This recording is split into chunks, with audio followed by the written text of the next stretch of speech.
Welcome to our channel. इस video में हम कक्षा 8वीं विषय विज्ञान के अध्याय 7 शरीर की रचनात्मक एवं कार्यात्मक इकाई कोशिका के प्रश्नों के उत्तर करेंगे। इस वीडियो को सुनने मात्र से ही आपको सारे प्रश्नों के उत्तर याद हो जाएंगे। तो अगर आपने हमारे चैनल को अभी तक सब्सक्राइब नहीं किया है तो जल्दी से सब्सक्राइब कर लीजिए और इस वीडियो को लाइक कर अपने फ्रेंड्स को जरूर शेयर करें। तो चलिए शुरू करते हैं। सबसे पहले हम पाठ्य पुस्तक के मध्य में आए प्रश्न के उत्तर करेंगे।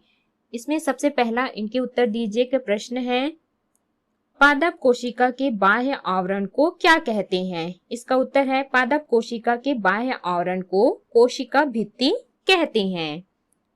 प्रश्न दूसरा है, गोल्जी काय के क्या कार्य हैं? इसका उत्तर है, गोल्जी काय का प्रमुख कार्य विभिन्न रासायनिक पदार्थों का स्राव करना है। प्रश्न तीसरा है, लाल सेब फल में कौन सा लवक पाया जाता है? इसका उत्तर है, लाल सेब फल में क्रोमोप्लास्ट लवक पाया जाता है। प्रश्न चौथा है, प्रोटीन फैक्ट्री किसे कहते हैं? इसका उत्तर है, प्रोटीन फैक्ट्री राइबोसोम को कहते हैं।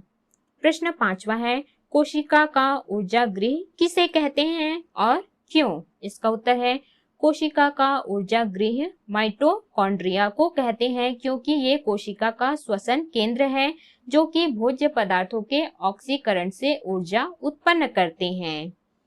अगला है, इनके उत्तर दीजिए का पहला प्रश्न, कोशिका का नियंत्रण कक्ष किसे कहते हैं और क्यों? इसका उत्तर है, कोशिका का नियंत्रण कक्ष केंद्रक को कहते हैं क्योंकि इसी के द्वारा कोशिकाओं में होने वाली समस्त जैविक क्रियाओं पर नियंत्रण रखा जाता है। प्रश्न दूसरा है, गुणसूत्र किसके बने होते हैं? इसका उत्तर है, केंद्रक में महीन धागों के जाल जैसी रचना पाई जाती है जिन्हें क्रोमेटिन जाल कहते हैं। कोशिका विभाजन के समय क्रोमेटिन जाल के धागे सिकुड़कर छोटे और मोटे तंतु जैसी रचनाओं में बदल जाते हैं जिन्हें गुणसूत्र कहते हैं। गुणसूत्र प्रोटीन एवं डीएनए से बने होते हैं। अगला है प्रश्न, केंद्रक के कार्य क्या है? इसका उत्तर है, केंद्रक के प्रमुख कार्य निम्न है। पहला, कोशिकाओं में होने वाली समस्त जैविक क्रियाओं पर नियंत्रण रखता है। दूसरा, यह आनुवंशिक गुणों को एक पीढ़ी से दूसरी पीढ़ी तक पहुंचाता है। तीसरा, यह कोशिका विभाजन में सहायक होती है। अगला है अभ्यास के प्रश्न। प्रश्न पहला है, सही विकल्प चुनकर लिखिए। पहला, पादप कोशिका की कोशिका भित्ति बनी होती है तो इसका उत्तर है सेल्यूलोज। दूसरा है, कोशिका का ऊर्जा केंद्र है तो इसका उत्तर है माइटोकॉन्ड्रिया। अगला है तीसरा, कोशिका में प्रोटीन का निर्माण करते हैं तो इसका उत्तर है राइबोसोम। अगला है चौथा प्रश्न, प्रोकैरियोटिक कोशिका का उदाहरण है तो इसका उत्तर है नील हरित शैवाल। पांचवा है, केंद्रक झिल्ली नहीं पाई जाती तो इसका उत्तर है बैक्टीरिया की कोशिकाओं में। अगला है प्रश्न दूसरा, रिक्त स्थानों की पूर्ति कीजिए। इसमें पहला है, कोशिका का नियंत्रण कक्ष केंद्रक है। दूसरा है, कोशिका की खोज रॉबर्ट हुक ने की। तीसरा, क्रोमेटिन जाल सिकुड़कर गुणसूत्र बनाते हैं। चौथा, प्रोकैरियोटिक कोशिका में डीएनए कोशिका द्रव्य में बिखरे होते हैं। पांचवा है, पौधों में हरा रंग हरित लवक के कारण होता है। अगला है प्रश्न तीसरा, उचित संबंध जोड़िए। यहाँ पर कॉलम अ और कॉलम ब में हमको सही मिलान करना है।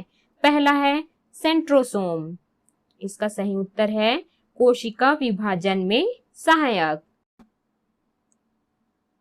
दूसरा है जीव द्रव्य जीवन का भौतिक आधार। तीसरा है अंतःप्रद्रवी जालिका, कोशिका के अंदर पदार्थों का परिवहन। चौथा है अर्धपारगम्य झिल्ली, प्लाज्मा झिल्ली। पांचवा है गुणसूत्र, आनुवांशिक गुणों के वाहक।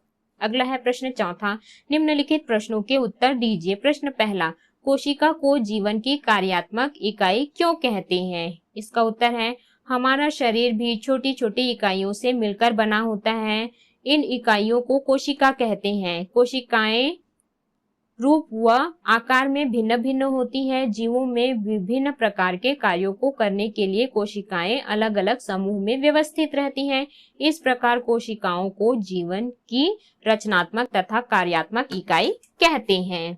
प्रश्न दूसरा है, प्लाज्मा झिल्ली के क्या कार्य हैं? इसका उत्तर है पादप व जंतु कोशिकाओं में जीव द्रव्य के चारों ओर एक पतली लचीली झिल्ली होती है, इसे प्लाज्मा झिल्ली कहते हैं।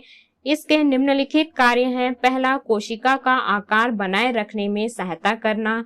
दूसरा, कोशिका में विभिन्न अणुओं के आने व जाने पर नियंत्रण रखना। तीसरा, कोशिका को सुरक्षा व सहारा प्रदान करना। प्रश्न तीसरा है, पौधों की प्लाज्मा झिल्ली के बाहर कौन सी संरचना पाई जाती है? यह किससे बनी होती है? इसका उत्तर है पौधों की प्लाज्मा झिल्ली के बाहर कोशिका भित्ति पाई जाती है। यह सेल्यूलोज की बनी बाहरी दृढ़ एवं निर्जीव रचना होती है जो कोशिका की बाहरी सीमा निर्धारित करती है और कोशिका को निश्चित आकृति प्रदान करती है। अगला है प्रश्न चौथा, पादप कोशिका और जंतु कोशिका में 3 अंतर लिखिए। इसका उत्तर है पादप व जंतु कोशिका में निम्न अंतर है। पहला, पादप कोशिका में कोशिका भित्ति पाई जाती है, जंतु कोशिका में कोशिका भित्ति नहीं पाई जाती। दूसरा, पादप कोशिका में क्लोरोप्लास्ट पाई जाती है, जंतु कोशिका में क्लोरोप्लास्ट अनुपस्थित होती है। तीसरा है, पादप कोशिका का आकार निश्चित होता है, जंतु कोशिका का आकार निश्चित नहीं होता। प्रश्न पांचवा है, क्लोरोप्लास्ट का कार्य लिखिए। इसका उत्तर है क्लोरोप्लास्ट केवल पादप कोशिकाओं में पाए जाते हैं। क्लोरोफिल की उपस्थिति के कारण इसका रंग हरा होता है। ये सूर्य की ऊर्जा से प्रकाश संश्लेषण करने में सहायक होता है। अगला है प्रश्न छठवां, पादप कोशिका या जंतु कोशिका का चित्र बनाकर कोशिकांगों के नाम लिखिए। तो इसके उत्तर में आपको इस प्रकार से पादप कोशिका का चित्र बनाना है और इसको नामांकित करना है, कोशिकांगों के नाम लिखना है। और आपको इस प्रकार से जंतु कोशिका का चित्र बनाना है और नामांकित करना है, कोशिकांगों के नाम लिखना है। प्रश्न सातवां है, कोशिकाओं के अलग अलग आकार और आकृति होने के क्या क्या कारण हो सकते हैं? इसका उत्तर है सामान्य कोशिकाओं में माइटोकॉन्ड्रिया, गाल्जी काया, सेंट्रोसोम, केंद्रक इत्यादि पाए जाते हैं। अधिकांश जीवों जैसे अमीबा, केंचुआ, मेढक, गाय, गुलाब, मनुष्य आदि की कोशिकाएं सामान्य कोशिकाएं हैं, परंतु कुछ सूक्ष्म जीवों की कोशिकाओं में महत्वपूर्ण कोशिकांग जैसे माइटोकॉन्ड्रिया, गाल्जी काया, सेंट्रोसोम, अंतःप्रद्रवी जालिका भी नहीं पाए जाते। इसलिए कोशिकाओं के अलग अलग आकार और आकृति होती है। तो इस प्रकार से हमने सभी प्रश्नों के उत्तर किए। इस वीडियो को केवल सुनने मात्र से ही आपको सारे प्रश्नों के उत्तर याद हो जाएंगे। तो अगर आपने हमारे चैनल को अभी तक सब्सक्राइब नहीं किया है तो जल्दी से सब्सक्राइब कर लीजिए और इस वीडियो को लाइक कर अपने फ्रेंड्स को जरूर शेयर करें।